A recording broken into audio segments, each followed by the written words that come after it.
Okay, let's just jump right in. Have you ever felt like being a boss just means signing up to be, well, kind of an emotional babysitter? Like Yeah. all the people problems are getting in the way of the real work? You know, the strategy, Yeah. the numbers? Absolutely. Or maybe you secretly worry, like, am I even cut out for this? Right. Or worse, that you're failing the people who actually report to you, who trust you. Hmm. If any of that sounds familiar, you are definitely not alone. No, that feeling is incredibly common. And these sources we're diving into today, they really tackle that head on. Yeah. It feels like you're pulled in, I don't know, a million directions. And the human element, the relationships, the feelings, those Yeah. tricky conversations, it often feels less tangible. Less important, even. Yeah, less important than hitting a deadline or figuring out the budget. Right. But the material we have here, it makes a really powerful case that this emotional labor, you could call it, isn't some distraction from the job. It is a job. It actually is a core part of the job. Exactly. So we've got quite a stack of perspectives here. We're pulling from, raw startup experiences, the really structured places like Google and Apple. Mm-hmm. And some deep dives into leadership frameworks. Right. And our mission today is pretty simple. Cut through all that noise, pull out the most important stuff on how to be a boss, effectively, sustainably. And honestly, And honestly, without feeling like you have to lose your humanity or become someone you're not. yeah, we're going to try and unpack what this role, what being a boss truly demands. Mm. We'll draw on the specific experiences shared to these sources, things like dealing with uh, difficult colleagues, Oh, yeah. navigating those big tech cultures, which can be tricky, Yeah. and learning from mistakes, sometimes really painful ones. And it seems like the central thread, the thing that keeps coming up, is actually pretty straightforward. Yeah. It's all about your relationships, specifically your relationships with the people who report directly to you. And there's this concept, a framework really, called radical candor that gives you a way to build those relationships well. It's not about being a jerk. No, definitely not. And it's absolutely not about just being, a pushover either. No. It's more nuanced. It takes real thought, real effort. And that's what we need to dig into. Okay, so let's get right to the heart of it. If that emotional babysitter feeling isn't the right way to frame it, what is the job then? Right. One of the sources shares this perfect story. Someone's complaining to their CEO coach, Leslie Koch, feeling that exact frustration, like the people stuff, was just getting in the way of the real work. And Leslie Koch's response was just so direct. What was it? She said, "This is not babysitting. It's called management, and it is your job." Wow. Okay. That feels like a bit of a splash of cold water, doesn't it? It does. Management is the job. It's not about you doing all the work yourself or, being the smartest person on the team. All right. It's about guiding and enabling your team to actually achieve results together. And you can't really guide people. You can't enable them if you don't engage with them as, well, actual human beings. Exactly. That emotional labor you mentioned. The sources argue it's the essential, often undervalued engine of good management. Which leads us right to the foundation for how you guide people relationships. Yes. What really stood out in the material is just how critical those one-on-one relationships with your direct reports are. They're like the bedrock. The bedrock for what? For building that culture of guidance, for understanding what actually motivates people deep down, and ultimately for driving results collaboratively. I like that. There's a story here about Ryan Smith, the CEO of Qualtrics. He apparently asked how you build trust quickly with new leaders joining his team. Right, and that gets right to the point. Yeah. You can have the best strategy, the perfect plan, but if there's no trust, you can't implement it effectively through other people. It just won't happen. Yeah. And the sources talk about this as a kind of virtuous cycle. The quality of your relationship with your direct reports, it ripples outward. Yeah. How you treat them, how you communicate, it sets the example for how they interact with their teams. Ah, so it shapes the whole culture. Exactly. You might not be able to have, a deep personal relationship with everyone in a huge organization. Right.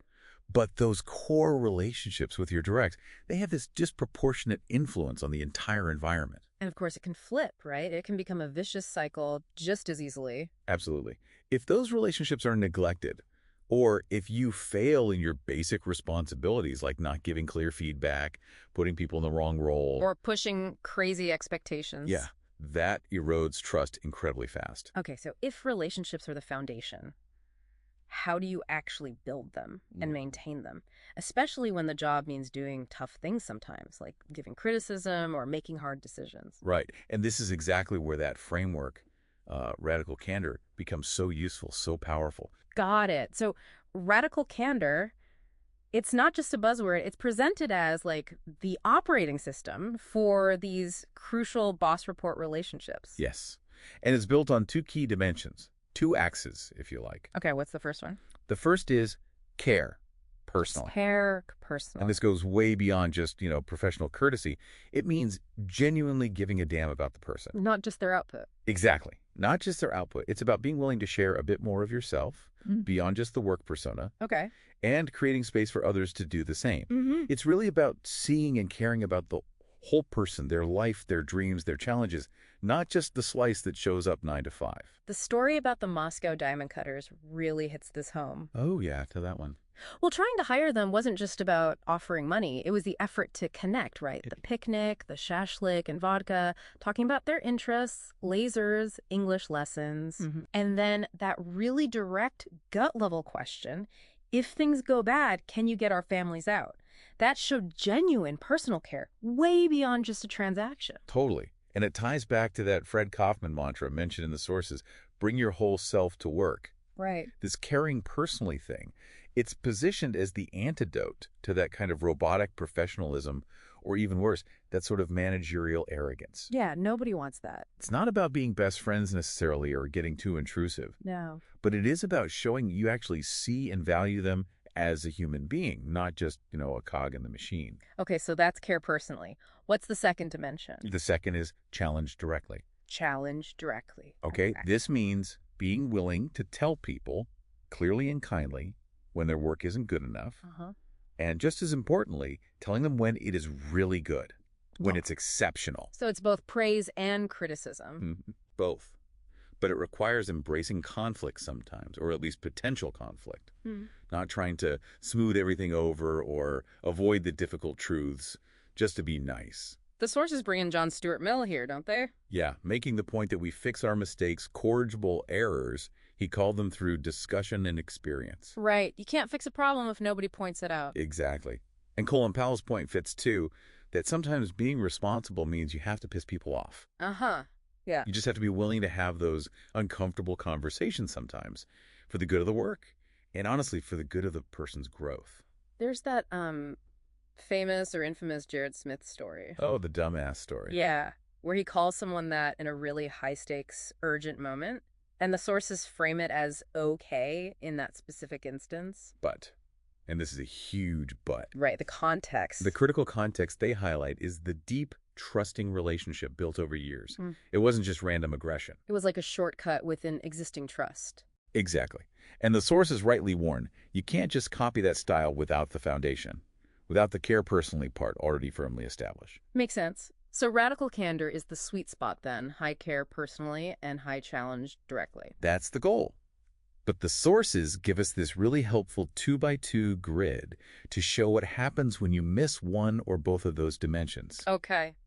And it's important, they stress this, that these labels describe the guidance you're giving or failing to give. They're not personality traits. Right, it's about the interaction, not labeling the person.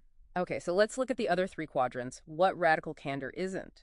First up, ruinous empathy. Ruinous empathy. This is when you do care personally, maybe a lot. Yeah. You genuinely don't want to hurt someone's feelings. Uh-huh. But because of that, you completely fail to challenge them directly when you need to. Like that horrible Russian dog's tail analogy. Yeah. Cutting it off bit by bit because you think you're being kind, minimizing the pain. But you're just prolonging the suffering. It's awful. And the Bob story from the introduction is the perfect example in a work context. Right. The boss cared about Bob, saw he was struggling. But just couldn't bring themselves to give clear, specific feedback about his poor performance. And the results were terrible for everyone. How so? Well, Bob probably knew things weren't great, but didn't know how to fix it. Or maybe thought the boss didn't notice. The rest of the team got resentful carrying his weight. Bob didn't grow or improve. And ultimately, Ultimately, he got fired suddenly, which felt unfair. And in that specific case, it even contributed to the company failing. It was ruinous all around, even though the boss probably meant well. wow. And ruinously empathetic praise is a thing, too, apparently. Oh, yeah, giving vague, kind of empty praise because you feel like you should, like the Anatoly story. Where the boss praised him for her, others did. Yeah. And then completely threw him under the bus later when leadership questioned it because the praise wasn't real, wasn't specific. So this failure to challenge, even when you care, it kills honesty. Exactly. It makes it impossible to get real feedback from your team, too, because you signal that being nice is more important than the truth. Okay, next quadrant. Obnoxious aggression. Right. This is the opposite problem. You challenge directly, maybe even brutally, but you completely fail on the care personally dimension. Think Meryl Streep in Devil Wears Prada. Or like a coach yelling and screaming like Bobby Knight in his worst moments. Exactly. It might get short-term results sometimes, maybe through fear. But the sources say it leaves a trail of dead bodies behind. Yeah, in terms of morale, trust, engagement, people just burn out or leave. And there's a really nasty version mentioned too, cruel empathy. Yeah, that's when you use what you know about someone personally, their vulnerabilities, things you only know because you did connect on some level, to deliberately hurt or manipulate them when you challenge. Oof, that sounds awful. A fundamental violation of trust. The Ned story, the national costume party thing. Perfect example of obnoxious aggression. Publicly humiliating a direct report. Just awful. Or the author's own example, that email to Larry Page. The front-stabbing email, yeah. Calling his strategy clutter sites, accusing him of choosing revenue over mission. What was wrong with that, according to the framework? Well, it lacked humility, it was a public attack, and it got personal claims he wants to organize, rather than focusing objectively on the strategy itself. So it was aggressive without showing any care for the relationship or the impact. Exactly. Yeah. And obnoxiously aggressive praise can happen too. Remember that email sharing bonus amounts publicly. Oh, right. Turning recognition into a public ranking, even calling someone a retention risk. Yeah, praise delivered in a really damaging, humiliating way. Okay, last quadrant. Manipulative insincerity. This is described as the worst place to be. You fail on both dimensions, you don't care personally, and you don't challenge directly. So it just feels fake. Fake, political, passive-aggressive. Or sometimes it's just being too checked out, too tired to actually engage authentically. The Joni Ive and Steve Jobs story is amazing here. Joni Ive apparently pulled his punches when criticizing someone's work. He told Steve Jobs he did it because he cared about the team. And Steve's response. Classic Jobs. No, Joni, you're just really vain. You just want people to like you. Ouch. But it cuts right through, doesn't it? Yeah. Sometimes our failure to care and challenge isn't even malicious. It's just about us. Wanting to be liked, wanting to avoid confrontation because it's hard or tiring. And the author admits her own example, the apology, to Larry Page after that aggressive email. Where she just suddenly agreed with him without explaining why, basically to keep her job. Right. Manipulatively insincere. And Larry's disgusted reaction showed just how quickly that destroys trust. It's often seen as worse than obnoxious aggression because it's fundamentally dishonest. Okay, so let's bring it back to radical candor itself, the good quadrant. The sources use a couple of great analogies to make it stick. Yeah, the Belvedere the dog story is fantastic. Right, the stranger sees the owner showering the dog with affection. You pet her, you kiss her. I can see you really love your dog, but that dog will die if you don't teach her to sit. Yes. And the punchline... It's not mean. It's clear. It's not mean, it's clear. That's really the mantra, isn't it? It is. And the other one, the your fly is down analogy. So simple, so perfect. Yeah, walk us through that. Okay, so radical candor is just quietly telling the person, hey, your fly is down. Clear, kind, direct. Right, obnoxious aggression. Is shouting it across the room, hey, everyone, look, his fly is down, making a spectacle. Okay, ruinous empathy. Saying nothing, maybe trying to signal with your eyes, hoping they notice, because you don't want to embarrass them.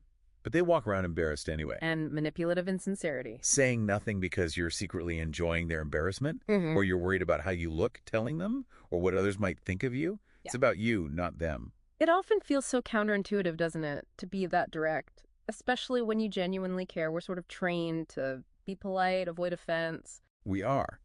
But the argument here, the powerful argument, is that this directness, when delivered with genuine personal care, is actually the fastest, most effective way to build trust and get better results.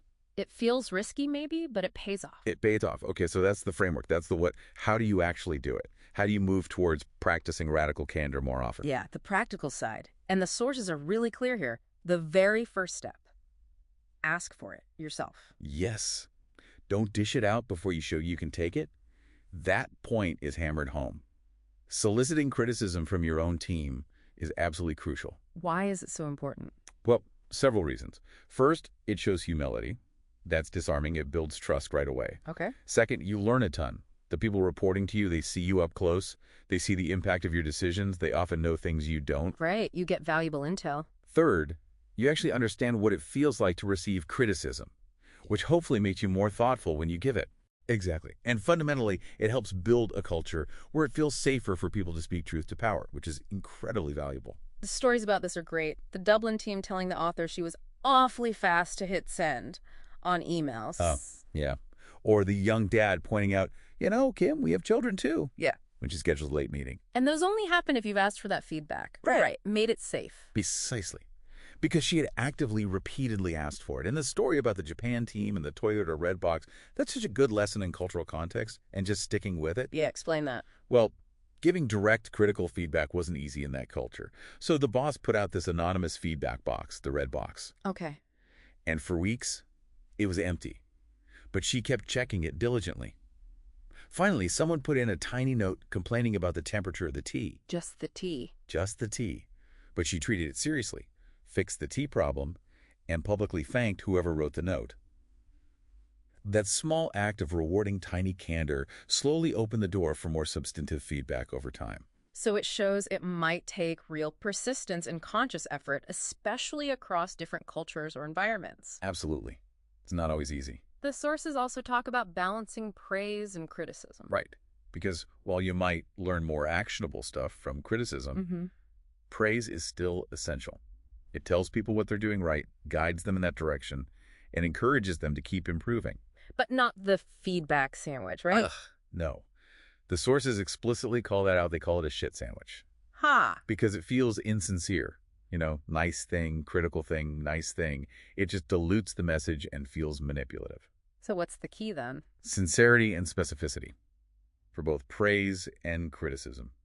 Karen Cipril's question is a great gut check. Are you spending as much time getting your facts right, being specific for praise as you are for criticism? Good question. You probably should be. You probably should be. Okay, let's circle back to that tricky border. The one between obnoxious aggression and a radical candor. It feels thin sometimes. It can feel thin. The sources bring up Steve Jobs again, that infamous "your work is shit" line. Right. How do they analyze that? They look beyond the blunt words to his typical follow-up behavior. The point wasn't just to say it's shit. It was usually followed by why it wasn't good enough, specific direction on how to fix it, and crucially, doing it in a way that, as they quote, does not call into question your confidence in their abilities. Okay. So the critique was harsh, but it didn't necessarily mean you are incapable. Exactly. This ties into avoiding the fundamental attribution error. Which is? That's our tendency to blame the person's character, you're incompetent, instead of the specific action or context. This work isn't meeting the standard, and here's why. So radical candor critiques the work, the behavior, not the person's fundamental worth or potential. Precisely. It separates the two. The Apple leader story about the yes and no binders for product reviews illustrates this too, doesn't it? Perfectly. There was this huge binder full of rejected work. The no binder. It normalized getting rejected. It wasn't a personal failure. It was just part of the rigorous process. Okay. But there was also a much, much thinner yes binder that showed that breakthrough success was possible. It reinforced confidence that people could eventually get their work in there, even after lots of no's. So it balanced the challenge with underlying confidence. Yes. And ultimately, that Jobs quote, "I don't mind being wrong. What matters to me is that we do the right thing." That captures the mindset. Meaning Radical candor isn't about you being right all the time. It's about the collective effort to get to the best answer, the best result. And you need that open, direct, sometimes challenging feedback to get there. You have to care more about the truth than about saving face. Okay, that makes sense. So moving beyond just the guidance and feedback part, the sources also dig into the other big responsibility of a boss, team building. Right. Getting the right people, putting them in the right roles, and keeping them motivated, keeping them engaged. And this requires really understanding what drives each person individually. What are their actual career goals? Yeah, this section really challenges some common, maybe narrow ideas about what ambition or success should look like. How so? Well, the sources give these contrasting lists, like change agent versus force for stability, or ambitious at work versus ambitious outside of work, or just content, wants new opportunities versus happy in current role, and then superstar versus rock star. And seeing those lists makes you stop and think Right. about your own biases. Totally. Do you automatically value the superstar or the change agent more? Many managers probably do. Many do. And the material argues that's a fundamental mistake. Why?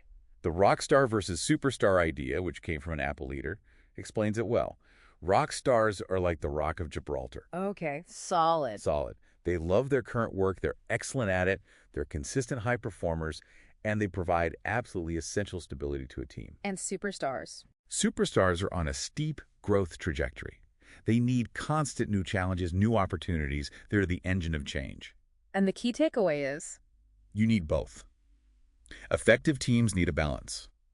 The author shares her own mistake from early at Google. She only valued and rewarded that steep superstar growth. What happened? She made valuable rock stars, people who were great at their jobs but didn't want that specific fast track feel undervalued and unhappy. And eventually, she lost them. Big mistake. Huge mistake.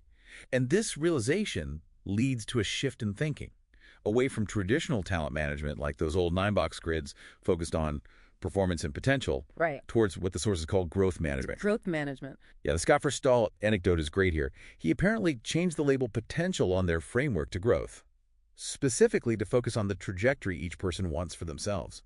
It's a subtle but important reframing. So what does this growth management framework look like? It typically uses axes for past performance, acknowledging can change, and future growth trajectory. And that trajectory axis might be labeled something like stability versus growth. And the crucial point. The crucial point is that the vertical axis, the stability growth trajectory, is explicitly not about good versus bad. It's just different. Both are valuable contributions a person might want to make, maybe at different points in their career or life. So it's about respecting different paths. Exactly. Yeah. And this means you, as the boss, absolutely have to have those deeper understanding conversations with each person on your team. What kind of conversation? About what really motivates them. What are their long-term ambitions, inside work, outside work, what's going on in their life right now? You need that deep understanding. To do what? To put people in roles where they can thrive, to support the growth path they choose, and sometimes to have the really hard conversations, like when it's clear someone needs to move on because the role isn't right for their chosen path. You can't manage their growth if you don't know where they want to go. You nailed it. You absolutely can't. Okay, so wrapping up this whole deep dive, it feels like the big message is that being a truly effective boss, maybe even a kick-ass boss, it's not about trying to avoid the messy, difficult human stuff. No, quite the opposite. It's fundamentally centered on it. It's about weaving together that guidance, the team building and driving results, and realizing all of it depends on the bedrock of strong, trusting relationships, particularly with your direct reports. Yeah.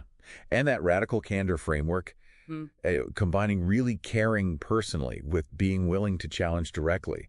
It offers a practical, maybe challenging, but powerful way to navigate all that essential human work. It might feel counterintuitive sometimes, definitely not always comfortable. For sure. But the sources make a really compelling case that it's not mean, it's clear. Exactly. It's not mean, it's clear. And maybe the most, I don't know, liberating insight from all this is that caring personally, it isn't some soft skill you need to hide. No. It's not a liability in a professional setting. It's actually presented here as your absolute superpower as a boss. Yeah, it's what enables you to have the hard conversations, to make the tough calls, and still help people grow and succeed alongside you. It makes the job richer.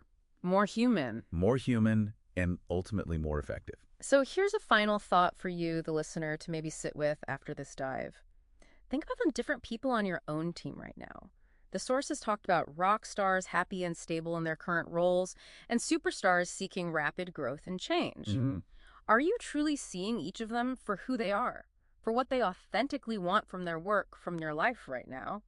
Or are you, maybe, unconsciously perhaps, imposing your definition of success, your idea of ambition, onto them? That's a tough question. It is. But what might change? What could shift in your approach, in your one-on-ones, if you really genuinely centered your focus on helping each person take a meaningful step? a step in the direction of their dreams, whatever those specific dreams might be. Thanks for listening. Visit our library and subscribe below for more book summaries. This has been a Sprint Reads production.